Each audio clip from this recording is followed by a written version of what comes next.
On June 24, AMC is expected to possibly become part of the Russell 1000 index. As of now, AMC is part of the Russell 2000, which is, one of the 2000 top rated companies in the market. So moving from the 2000 index to the 1000, the Russell 1000 is actually kind of a promotion.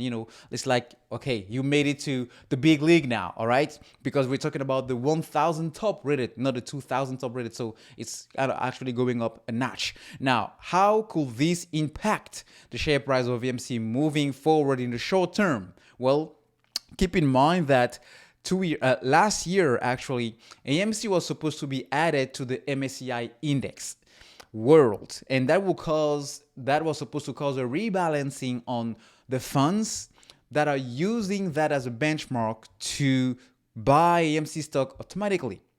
It didn't really have the expected effect just because we didn't see any major pop. Now, things might be a little bit different here because we're talking about the Russell 1000 index and not just, another world benchmark used by the fund's manager. Now, this could be a good thing for AMCY because the Russell 1000, being an index, once you're being added to the index, you have kind of a demand for the shares. As you can imagine, when a company is added to the Russell 1000, it tends to increase the demand for its shares. In turn, that can lead to increased volatility in the short term.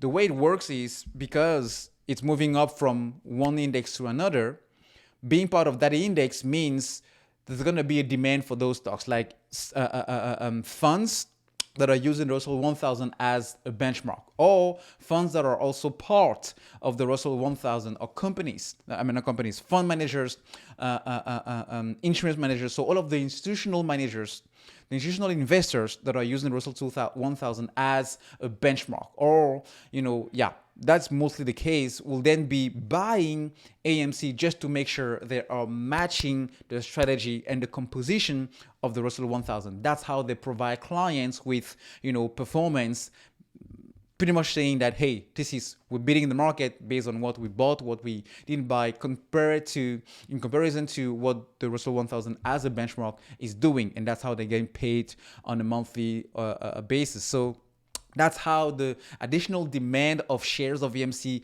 could come with this new transition from the Russell 2000 to the Russell 1000. Now, this, like I said now and just read from thestreet.com, it's supposed to be a bullish indicator. It's supposed to be a bullish event for AMC. But let's not forget that we should hope for the best, but also, prepare ourselves for the worst, because there is such a huge level of unseen things, never before seen things in this stock and this current market, that I wouldn't be surprised if technically there's going to be a huge demand coming from this transition. Actually, it turns out to be a kind of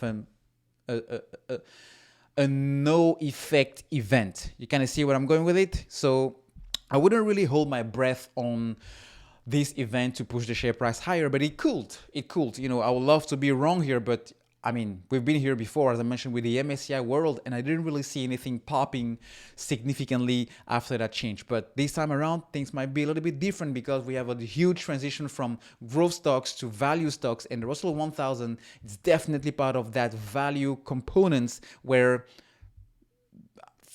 part of stocks that beat up and outperform pretty much the market. So something to look for, and